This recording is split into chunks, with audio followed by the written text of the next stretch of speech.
Guys মানে যেটা হয় আর কি, সকাল সকাল মানে কোনো শান্তি নেই। আমি স্নান করতে ঢুকেছি, একটা মানুষ তো স্নানও করে রে বাবা, একটা মানুষ কি সবসময় ঘরে মেকআপ করে? এই মুখ নিয়ে স্নান করতে ঢুকেছি, এসছে হলো জিতের পার্সেল। কি পার্সেল আমি জানি না, এসে বেল বাজে। আমি স্নান করতে ঢুকেছি, আমি জানি ঠিক আছে ফেস মাস্কটা লাগিয়েছি, এবারে আমি করবো মুখটাতে এইটা লাগিয়েছি, ভালো করে বডি আগে স্কিন কেয়ারটা করবো, তারপর আস্তে আস্তে গিয়ে এটা করবো। ও মা, দেখি হঠাৎ করে বেল বেজে, কী হলো, বেল বাজলো কেন, কে এলো রে ভাই? আর আমি যাবো বা কী পরে, এই পরে ওকে মেরে দেখেছি আই হোল দিয়ে, দেখি কে একটা এসছে। আমি কে, দরজার ব্যাপার দিয়ে বলছি কে, বলছে আমি পার্সেল। আমি ও আচ্ছা ঠিক আছে দাঁড়াও, তারপর পার্সেলটা নিলাম। বাট আলটিমেটলি জিত এতে কিছু কাজের কিছু অর্ডার করেনি, ও করেছে তো গাড়ি মোছার কিছু অর্ডার। তো কি আর বলা যাবে, আমি স্নান করে এসে আমার এই ফেসের গ্লোটা যেটা না, আলটিমেট এই হচ্ছে কি ব্যাপার। তো আমি স্নানটা করে এসে তোমাদেরকে মুখটা দেখাবো। আর ছোটোবেলায় আমি যে এটা মানে যেগুলো বাচ্চারা করে আর কীরকম,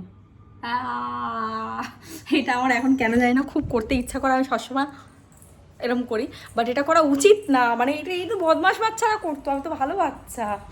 এতটা পরিমাণে মানে টায়ার্ড হয়ে গেছিলাম স্নান করে। মানুষ যে এত কুঁড়ে হতে পারে সে তো আমাকে না দেখলে তোমরা জানতে পারতে না। মানে টায়ার্ড হয়ে গেছি কি, স্নান করে টায়ার্ড, মানে অবাক ধরনের মানুষ। গরমকালে এই যে গরমকাল পড়েছে, খেটে মরে যাচ্ছে বাইরে। আমার দেখো এসি চলছে, ওপরে ফ্যান চলছে, নিচে আমি শুয়ে আছি, বনু শুয়ে আছে কিউটি মিউটি। ঢাকা দিই বাচ্চাটাকে একটু, কিউটি মিউটি বনু শুয়ে আছে, ও ঘুমিয়ে পড়েছে যদি বা ওকে শোয়ালেই ঘুমিয়ে পড়ে, এত ভালো বাচ্চা। যাই হোক, ও ঘুমাক। তো এই সব মানে স্নান করে পর্যন্ত টায়ার্ড, তাহলে আর কী বলবো। এবার ব্যাপার হলো, তো ফাইনালি আমি এখন একটু রেস্ট পেলাম। ফেসটা জানি না কতটা দেখা যাচ্ছে, বাট দেখো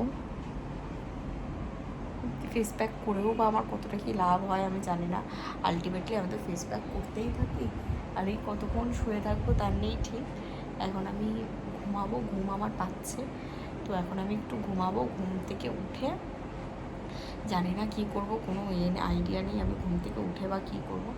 পরেছি কি দেখাই, একটা ব্লু টপ, একটা ব্ল্যাক প্যান্ট পরলে পাগুলো কিন্তু খুব ফর্সা লাগে, যাই বলো। তো একটা ব্ল্যাক প্যান্ট, একটা ব্লু টপ পরেছি, চুলে শ্যাম্পু করেছি। আর আমি কোন শ্যাম্পু করেছি সেটা যদি তোমরা জানতে চাও, মানে যেহেতু আমার কুচকুচিয়ে কালো ঘন কালো চুল, আমি কোন শ্যাম্পু করেছি যদি তোমরা সেটা জানতে চাও আমাকে কমেন্ট করো যে তুমি কোন শ্যাম্পু করো, আমি বলে দেব। আমার শ্যাম্পুর নাম একটা মদের নাম দিয়ে, সুতরাং গেস করে যদি জানতে পারো তাহলে তোমরা বলে দিও। দেখা হচ্ছে নেক্সট ব্লগে, বাই। ঠিক আছে।